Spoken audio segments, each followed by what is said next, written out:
I didn't think I'd be doing any more of these live streams because they're kind of a lot of work. But I promised last week that I would do a studio tour. I've seen a lot of those kind of lately, and I think they're really cool. I always get a kick out of seeing other artist studios. Someone comment on if the sound is okay, if it's too loud, because I made a movie, and that's a little on the quiet side, because I'm not very good at Premiere. But anyway, I put together a little montage studio tour because I thought it'd be fun. It gives me something to do. I ended up with a free weekend, which I never really have. I'm in the middle of illustrating a book, and I was kind of in a holding pattern for a couple days. So it's on loud. Okay, well, I'm going to leave it there because the movie's a little bit quiet. I'll try not to burp too loud in your ear. Yeah, caricature shop, I know. On Friday, I took a lot of footage, and on Saturday and Sunday, I learned how to use Premiere to throw a little movie together. I learned exactly what I needed to learn. I'm also married to a girl who really knows Premiere and really knows editing, so that helps a lot. So I kind of, if I didn't have that, I wouldn't be doing anything like this. But I think we've got a lot of people here. Hey, Nom Nom.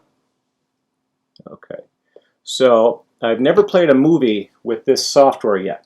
So I'm going to watch in the comments.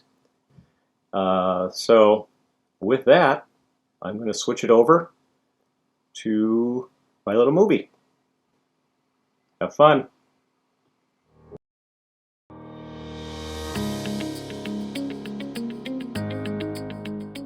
My name is Ed Steckley, and I'm a freelance illustrator living in New York City. I've been at it for close to 30 years. I grew up in Racine, Wisconsin, and have been in New York somewhere around 15 years. I draw for a variety of clients, Mad Magazine, I do children's books, and I do tons of advertising work.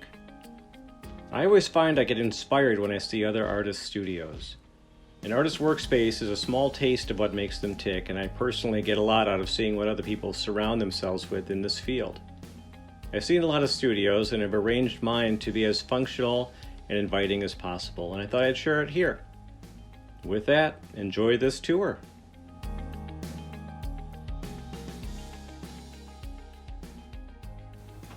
I would call this part of my studio kind of the mission control area. This is where everything is done for the most part.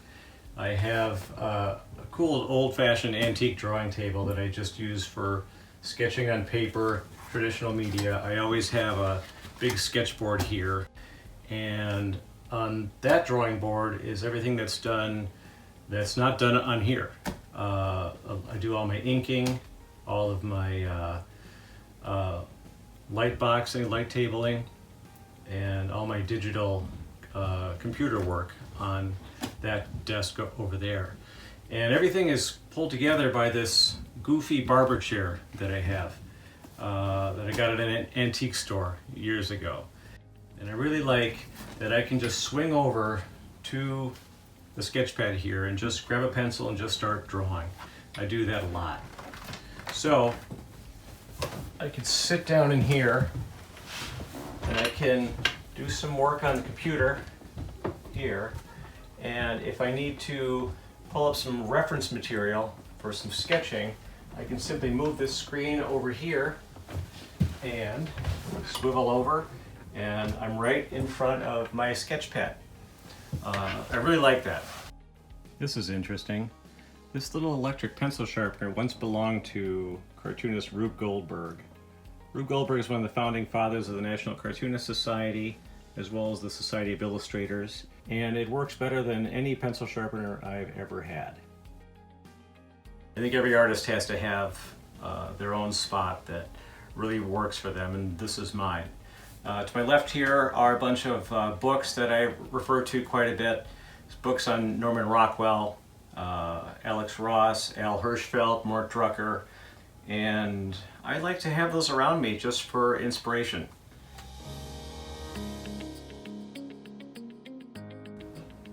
A lot of people ask about things I've got hanging up in the studio.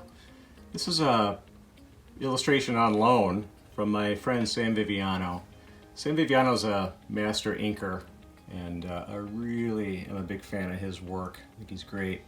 It is on loan, but I have it right above my drawing board so I could maybe absorb some skills through osmosis.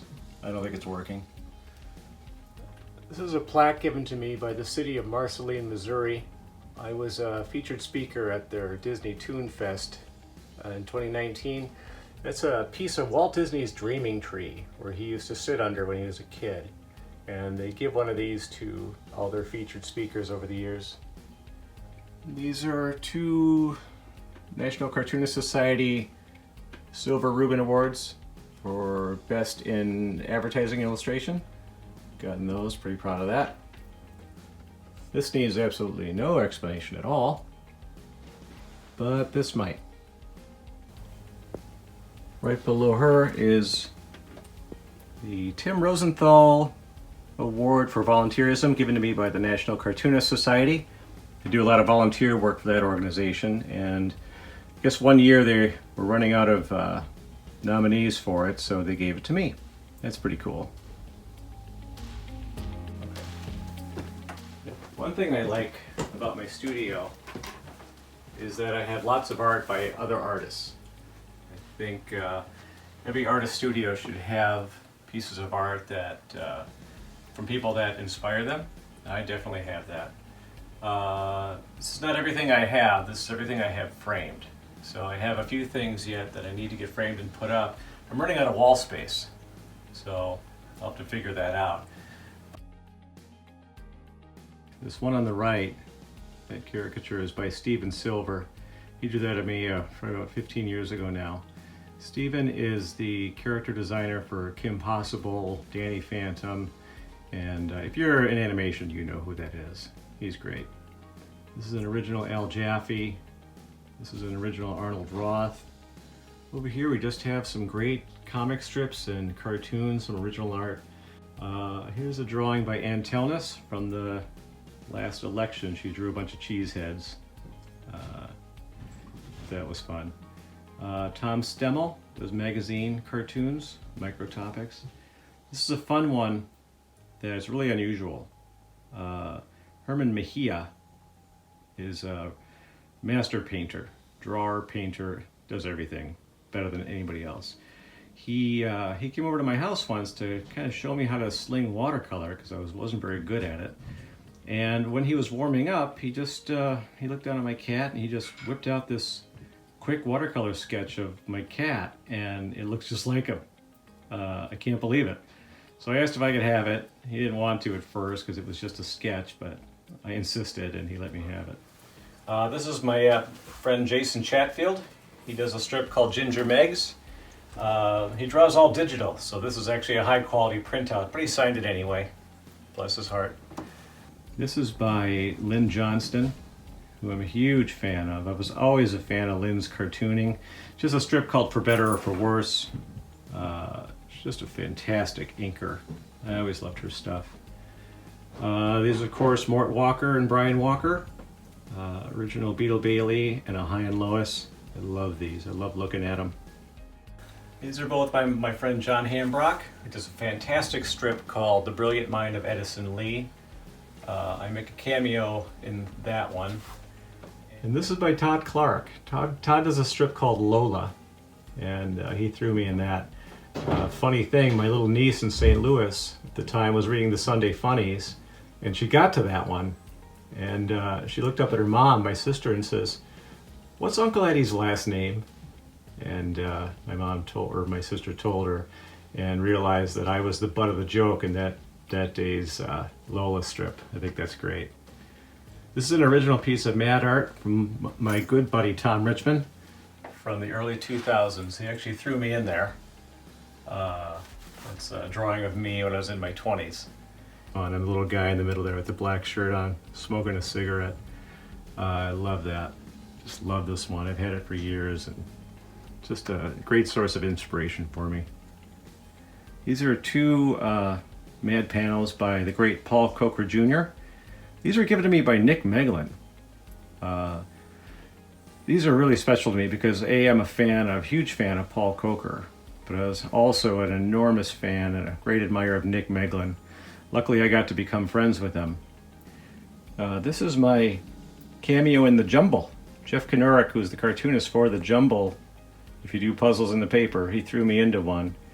And it's pretty cool, because he heard about my barber chair over there, so he thought I'd be a fitting entrant into this strip. A couple years after this, I was a guest artist on The Jumble, so I have a long history with that strip. I can't do The Jumble. I'm not smart enough for it, but I'm sure the puzzles worked, and hopefully some people enjoyed it. I just look at the pictures. There's the view from opposite view of the Wall of Shame. This is just some cool studio stuff I've got. My cousin was Mark Grunwald. He was a big editor, senior editor at Marvel Comics, and he died unexpectedly in the mid-90s. And Stan Lee decided it would be fitting to have his ashes dumped into a run of the feature Squadron Supreme, and that was per Mark's wishes. But Stan also commissioned this poster to be made up, a very limited edition poster, and Mark's ashes were dumped into the blacks in this. So that's pretty cool. Yeah, I know, there's ashes in there. You can't see any. In my estimation, there's two types of artists. There's artists that have their work all over the house, where everyone can see, and there's those that don't have any of their artwork up on the wall. And I find that there's very little in between. I'm the latter. This is the only piece of artwork of mine that I have up, but it's because of the subject matter. This is a poster I did a couple years ago for the National Cartoonist Society Medal of Honor presentation. We gave the Medal of Honor to Mort Walker, Arnold Roth, and Al Jaffe. Three guys who were, titans in the industry. It was really a real honor to do that, and I got them to sign it. So that's pretty cool.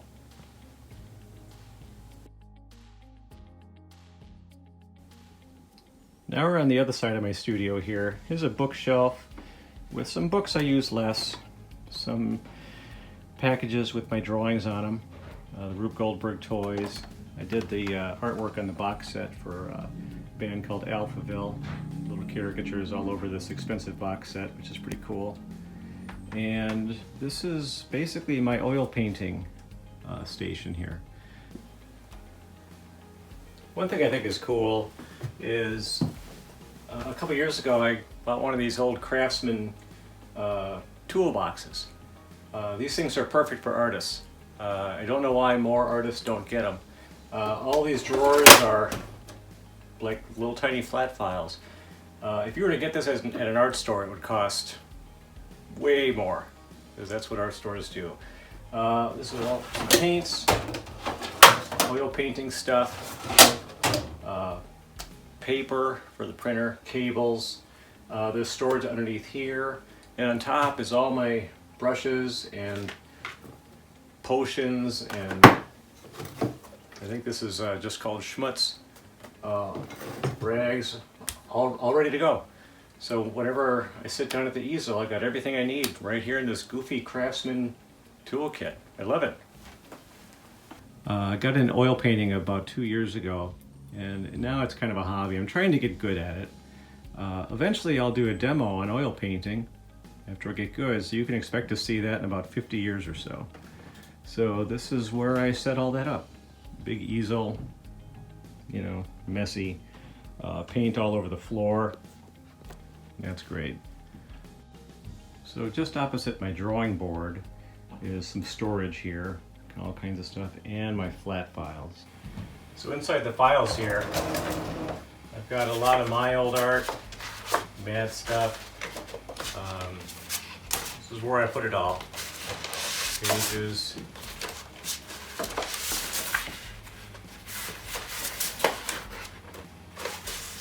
I also have a collection of artwork that I have yet to get framed.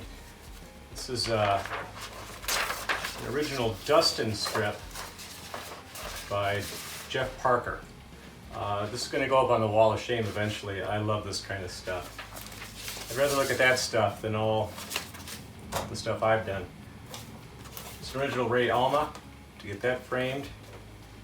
This is a bunch of comics by a guy I'm a big fan of named Bob Clark. Drew for Mad for years. This is from a book. This is my very first eBay purchase ever. And I've got, I think, about 15 of these panels that I really don't know what to do with, but I'll do something with them. This is the drawer I have all set out for my next kids picture book. There's a page that's done, sneak preview, don't tell anybody. And this is all the paper that's going to be the rest of the book. Daunting. No, this is fun. There's a couple comic pages from my good friend Sam Viviano. Just love these. Love this kind of stuff. I think I have to get a bigger place to get all the stuff up on the wall. And this is my last 25 years of drawing. Another thing I've learned as an artist is that you kind of have to divvy up your space given the project you're working on. All of my art and painting and drawing is done over there. All the other stuff, the not fun stuff, is done right here. That is literally the first time I've ever closed and opened that roll top desk. This is where I pay the bills, do my taxes, do any kind of non-art stuff. I just use this desk. There's a computer here at the ready whenever I need it. Stamps, envelopes, all that kind of stuff. My stationery, all that stuff is here. And this has made a big difference in my work life. I don't like to use my drawing board for things that aren't drawing. And it seems silly, but it makes a big difference. Plus, when I'm here also, if I'm watching TV up there, I can grab a sketchbook. I always have a little drawing surface here, and I can just sit and doodle in front of the TV. Just to change a pace, just to mix it up. I don't know.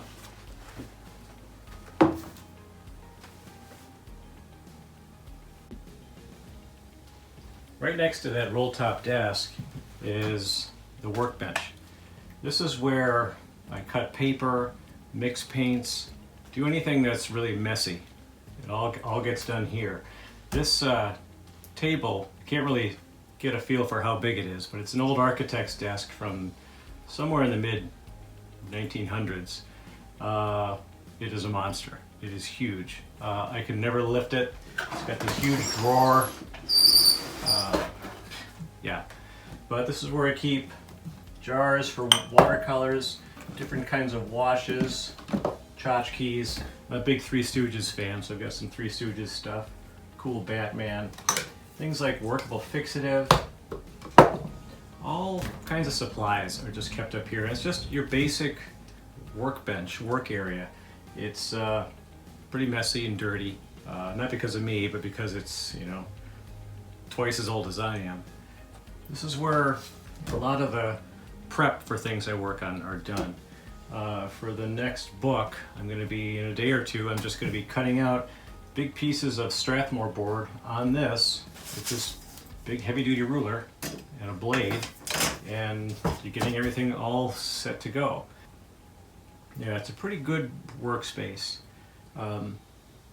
Yeah. So on the other side of this, right in the middle of everything, is an old-fashioned drying rack. This is where watercolors go to dry out, inks, anything I'm working on that's wet. It serves dual purpose. It also keeps fresh art away from the cats. That's why there's always an old sketchbook on top of it there, because they would love to jump on that and fall through. That thing's pretty cool. I get a lot of use out of it. Yeah.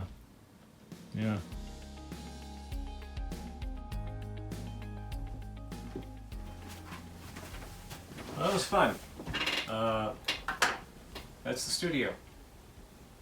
It works. Hope you enjoyed this little tour. Thanks.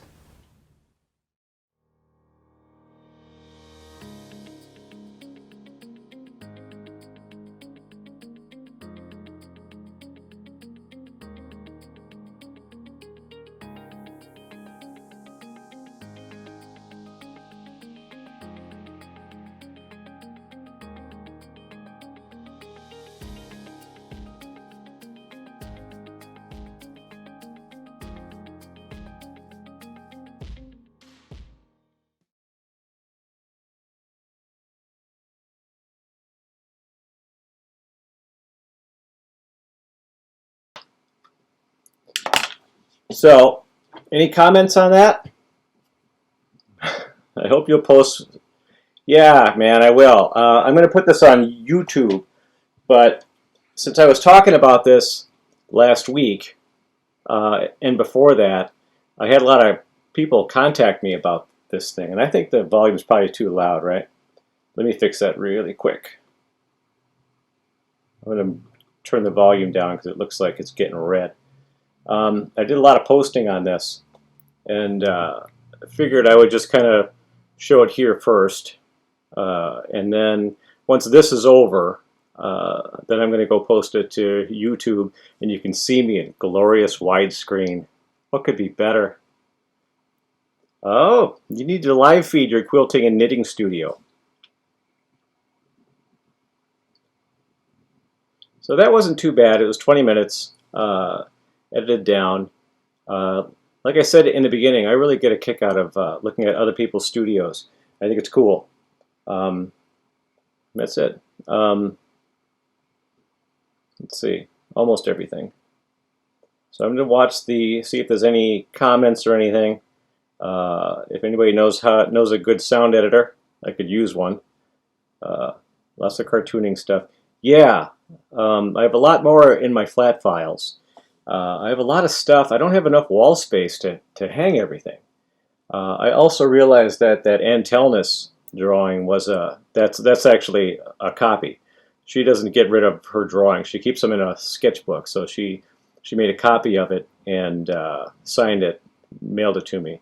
But I wanted to give Chatfield some shit because he's a good friend of mine and we tease each other. For those who don't know me, or there's a lot of that going on in my life. Books, art. Yeah, I got a lot of books. I got way too many books. But I thought it was, it'd be cool to show. I was in Al Jaffe's studio about 2 weeks ago. I'd been there before, but you walk in there. It's in Midtown Manhattan. It's like on, I don't know, 58th Street in Lexington. You walk in there and you just feel this, like, it's Al Jaffe. Was working there. He's not anymore. But I always get a kick out of seeing how other people set up their studios. And since we're all quarantined, I figured, why not do something productive? And like I said in the beginning, I had a couple days where I was kind of in a holding pattern. Al Jaffe's not doing great. No, it's not. He's well, they think he has. Well, I guess I don't know really if I'm at liberty to say, but let's just say it looks like he has something that a lot of people have right now. But that's off the record. And as long as it's not on the internet, it's fine. Who's the coolest studio I've been in? That's a really good question. Guy named Fred Harper, illustrator named Fred Harper. He's a good friend of mine. I know him first, and then he became kind of famous after that. He has a studio. Him and his girlfriend Molly Crabapple have an apartment in the financial district in NYC, and it's just a big studio space. The floors are covered with like cheap IKEA rugs because they both paint. And I set up my studio to I used his as kind of a guide. He has a oil painting station. He has a watercolor station, a computer station. Only it's the whole apartment. In the middle of it is the bed, and there's a dresser with all kinds of crap on it.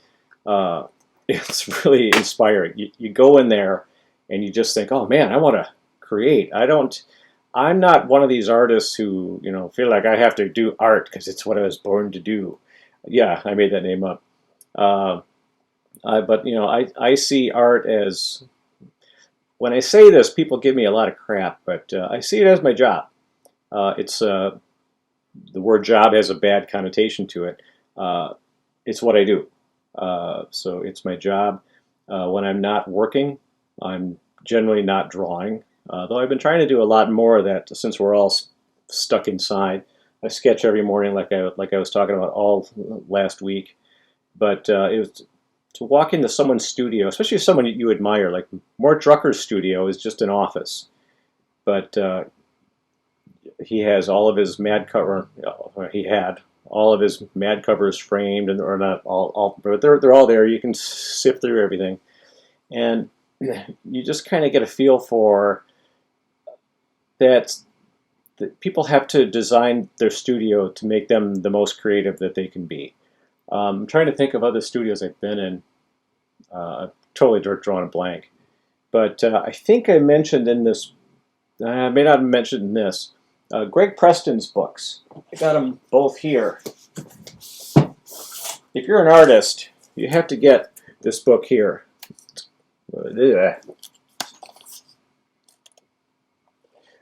This is just, all this is a collection of snapshots of artists in their studios.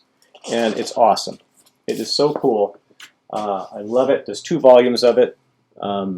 It's great. Just to see how everybody works, how everybody sets up. Just kind of gets into their mind a little bit. No, I was never in Jack Davis's studio. That's one I really missed out on. I got to know Jack decently well. We were on a cordial basis. Fantastic. I've got a couple of his sketches and sketchbooks and stuff, but I never got to go, and I would have loved to. I think about, that's a good topic. We've got a few minutes. I think about drawing and illustration much the same way that Jack did. Jack had way more schooling than I ever had, but he saw it as his work. He loved doing it. You know, when people hear the word work, they often think, well, it's my job. I don't want to do it, 9 to 5. Jack saw that that's what he does. He draws, and he paints pictures. And one of the reasons Jack was so fast and efficient, and art directors loved working with him, because he wanted to get out of there. He wanted to pack up. He just wanted to go golf. And another reason is that Jack had no problem taking direction. He didn't have an artist mentality, and there's probably a better way to word that. Where if you're a commercial illustrator, you have to be able to make changes. You have to be able to work with a team. You have to be able to do all that stuff. Not saying it's for everybody, but Jack was that. Jack had the mindset of an advertising illustrator, I think, where he's beholden to the powers that be. Jack would do an entire sketch before he colored it, and a change would come in, and he had no problem balling it up, throwing it away, and starting it over, because he was so fast, or maybe he became fast because regardless of whether he had to redo a job, he just wanted to get out of there and go outside and drink beer and go golf and go fishing. That's the mentality I have. I learned a lot from Jack. I got a lot from Al Jaffe as well. Al Jaffe gave me a little nugget of wisdom years ago that I never left me. It's involving your work and who's ever paying you. You work for them. You work for the client. The client does not work for you. That always stuck with me. If I'm on a job and an art director comes back and says, this camera angle is not right, whether they're right or wrong isn't for me to decide. It's not for me. I think it's neat that if you do traditional art, you get to keep it. I've got a lot of it. Once I stopped working digital for MAD, I have all these originals, so I could look at them. I never want to. I don't want to look at any of my work. That one drawing of those 3 guys, that's the one thing I have up. I actually do have another one on the wall, but I kind of want to make a point that I'm not one of those people that has all my artwork hanging up. I have a poster I did. There's a guy in here, if Dave Mauter is still here, I did a poster for the Waiken Warrior Foundation gala a couple years ago. And it's this organization that raises money not for wounded warriors, but for people coming back from active duty who need training in real life and to get a real job. That's what this organization does. And for their fundraiser, they would fly a bunch of cartoonists out and have a straw and we'd all submit artwork, and there'd be a big bidding war, and they invite all the muckety mucks in Boise to come out to this. I did the poster for it, and I had everybody, all the cartoonists, sign it. So I've got that up on the wall. Dave Mauter's in there if he's still here. He might have left. He probably had to go pee. But other than that, I don't have anything else of mine on the walls. Did I miss any comments? What would you different to your studio? What would I do different to my studio? That's a good question. Nothing, actually. I'm in a place now where I have my own room. It's half of a finished basement. Up until now, I've always lived in apartments. I've always in a city somewhere, and my studio has always been the dining room table or the corner of the bedroom. That's just the way it always was. And moved into this place here, and all of a sudden I've got this huge space. So almost everything in here that you saw I had, except for that enormous desk. The workbench thing, that thing is a monster. I drove it home on the top of my Jeep. I thought I was going to die. I had to go 30 miles an hour from deep New Jersey to get it here. But I always had a cluttered workspace because I collect stuff. I have a lot of books. I got paints all over the place. I've got Dr. Martin's dyes from 20 years ago that I don't even know if they're good anymore. I don't throw that kind of stuff away. But it's very tidy. It's not messy or anything. It makes sense to me. Yeah. Does that kind of answer that question? I'm looking back. I'm looking back through the comments to see if there's anything I missed. Hey, Vicho Friedley. With that, I guess I should probably wrap it up. If anybody has any more questions, I'll stick around for a bit. Okay. I love your little avatar. Rob, right? Yeah, that's right. Caricature shop. Got my cool dude glasses on. I ordered more on Amazon, but they won't get here till next Saturday because everything's delayed. My pleasure. All right, I'm gonna post this on YouTube, and hopefully that'll work for everybody. Assuming my media encoder software worked. I really nerded out over the weekend. There's a lot of B-reel footage in that video because I watched it all the way through on, I think, Saturday night. And I went, wow, there's a lot of me in this. Ugh, a bit too much. So I did a lot of those close-ups. What are we doing tomorrow? That's a good question. These are fun. It's what I did last week was, I planned the whole week for the most part, and I just did a kind of a bonanza. I don't know why. I just kind of got the urge to do it. I'm not gonna do that anymore. Be real or for real. Be real. Nice. I'm just gonna do these every now and then. I'm just like I mentioned in that movie. I'm about to start cutting paper and actually inking. And Mike Briggs here, he mentioned that he wanted to see like maybe an overhead shot of inking. I'd be down for that. I like doing that. I spent a lot of time and effort in the last year doing my best to get good at that. And that's something that I try to do things that I would want to watch. Why not? What the hell? We're all stuck in. Yeah. So, does your dream studio differ from your current one? Not really. No, I think I like that this because it came with this really weird wood paneling, and it's just kind of like it's very man cavey. I don't know one thing I didn't point out actually was right behind me where you can't see. I have a big glass dry erase board where I have my to-dos for the week. I probably should have talked more about that. More of the process. Do you ever get your drawers block? Drawers block? Some days I don't feel like drawing. Absolutely. I'm not a very good sleeper. I had a horrible night's sleep last night. I was actually down here at 3:30 in the morning because I just couldn't sleep. Those days it's really hard to get drawing. Yeah, I think everybody gets that. That's not just me. Some days you just don't have it. But what I always have to do is plow through it. You know, I know I'm going to be done now with this book on the board. I'm going to be done. Well, I'm going to go till probably 7 or 8 at night. Uh, get up early. I can show a page from the book if anybody wants to see it. Well, it's a Rube Goldberg book.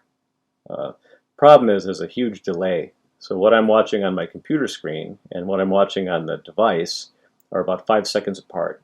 What do you do when you don't feel like drawing? I draw. That's it. I don't have a choice. Generally, I don't have the luxury of being able to not work today. Some days I do. I'm a freelancer, you know. But if I don't feel like drawing, I got a couple things I do. One, I have a bodega just kitty corner for me, and I'll go over there and I'll get a Monster Zero, Ultra Zero, little caffeine, or I'll make a espresso. But I also have this sketch pad over here, and if I'm not doing anything traditional or sketchy, like for a job, I'll just chew away at this book over here. I'll just kind of sit and grab a pencil and just start farting around. I'll put some reference on. I have a big screen here that you saw in the movie, and I'll just, you know, kind of go and just kind of force it. But if I don't want to draw, that's rarely an option, especially if this book deadline's a killer. It's actually pretty nice for me right now because we're all stuck inside. I can't go anywhere. Frankly, I think I'm the only one that's kind of benefiting from that because I don't have the luxury of going out. I don't have the luxury of going to a bar or a restaurant. I'm kind of here. It's either this or go upstairs and watch TV. So, yeah, that's not to be awkward, but this really couldn't have happened at a better time. Hey, John Arch. Let's see. Warming. Can you explain the warming up as opposed to the drawings that you want to keep or really work in? Warm-ups, I think my definition of that are sketchbook things. And up until last week when I began doing these live feeds, I don't show off sketchbooks. Occasionally I have a little sketchbook section on my website that I just don't update it because sketchbooks they're not meant to be shown. They're meant for you to improve and grow, you know. I always think it's weird when artists like publish their sketchbooks. I'm not that. I don't have that much confidence. Sketchbooks are things that you don't show, in my opinion. But I've got a whole bunch of these big pads here, and I just last week, like a lot of people know, I just started doing some live sketching. That's hard to do. The reason I did it was because it made me uncomfortable. That's also the reason I'm doing these live videos. It just it's helping to break my mold a little bit and just kind of get me out of my secluded shell. I actually did 3 videos this weekend. One was for the Society of Illustrators. I did a live stream thing for them on Friday. It was okay. But I'm kind of editing that down and putting little graphics on it and stuff. And then I did a promo video for the Wacom people who make these awesome devices. But your sketchbooks may have buried treasure. Nope. Guarantee you they don't. Let's see. Warming. How you doing, Joe? I'm going to go back a little bit, see if I missed anything. But I didn't even look at the time. Yeah, I've got about 50 minutes on these Instagram feeds. But I'm glad I did this. I'm glad I made this movie. I hope it was worthwhile. Nobody threw tomatoes at me from across the street. That's good. Yeah, this was fun. I'm going to give it another minute to look for any last comments. And again, there's a delay, so there might be some silence. This will be awkward. But I'll put my smart dude glasses back on. That way I know when I look down and I see me with my glasses on, I'll know we have to wrap it up. I notice that when you're typing, you can't see the top of the screen. but I think this movie was placed right. Yeah. Okay. I lost a lot of people. That's good. This is more for me anyway. What do you think? What do you think is the future of cartooning? Oh man. First of all, the definition of cartooning is something that always kind of threw me. I don't really understand what that is. Um, my pleasure, Rob. Uh, the future is always going to be. There's always going to be people drawing funny pictures. There will always be a use for it. We don't always know where it's going to be, but I've learned what I've been good at, and what people in the future are the ones who excel are going to be good at, is that people are going to find ways, just like I did, of diversifying. I was never one to do one thing. I do a lot of different things. That way, when one dries up, I've got the others. It turns out, advertising came out of something else. I was doing live caricatures and in theme parks, and got kind of complacent in that for a while. Then I started doing advertising, and then I started to kind of like all the income wasn't coming from one place. And then then the theme parks dried up, and then advertising that grew into other things. So I have a lot of different types of clients I work for. One I always fought for, obviously, was Mad, and I eventually got that. But it was a roundabout way to get there. And Mad doesn't really pay. I mean, the amount of work you put into a Mad page, I could make that in half a day in the city, in an advertising agency, doing drawings no one's ever going to see or know I did. Perfectly fine with that. But yeah, I was always good at seizing opportunities. There was a time when I wouldn't turn anything down. In the early 2000s, I got a job drawing tractors, lawnmowers for somebody. I don't remember who. They had to be photorealistic, and this was before computers, or computer illustration anyway for me, because I was in my 20s and broke. But yeah, of course I can do that. I designed a sign for a steakhouse in Milwaukee. I'm not a designer, but I did it. It paid. That'd be another experience with Mad. Yeah, that'd be fun. That's a great story, actually. I hold the record for the longest Mad stretch of no work. There's very few. I think there might be only one or two. And there's people who are smarter than me who would know. Contributors to Mad. I mean, obviously, it's really hard to get in. But even if they don't like your first job, they tend to give people a second chance because you made it that far. I did my first job in 2004, and my next one was in 2015 or 2016. So I hold the dubious honor of being the one with the longest, and I give those guys a lot of shit for that. Then, it kind of took off from there, so I'm in just about every issue now. But who knows where Mad's going to go? We have no idea what the future is. I hope it sticks around. I don't know. No one under 35 knows what it is, unless you're somehow in the industry. If you're an illustrator, humorous illustrator, or you work in publishing, or you're somehow connected to it, it's not a pop culture thing anymore. People under 30 or 35 don't know what Alfred E. Newman's name is. They know him from Mad TV, or maybe even that's already gone. You have to be in your 30s to know what Mad TV is. Kids who watched it when they were young, they're all grown up now, and it didn't. So I don't know. The media like that, I think that it'll always be there. No, I'm not talking about Mad, but I think the future of cartooning, it will always be there. This is all a roundabout way of me answering that. It'll always be there. We don't really know where, but that's up to us to decide. I don't know. I have no idea. One thing I don't do is worry about it. Let me worry. I don't sit and stress about where the next job's going to come from. That just doesn't do any good. I'm very good at that.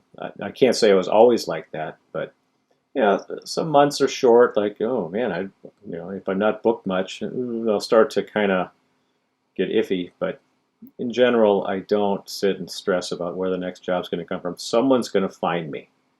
someone's going to hire me. And that's a whole other talk, is how to get work as a cartoonist. I've actually been very good at that.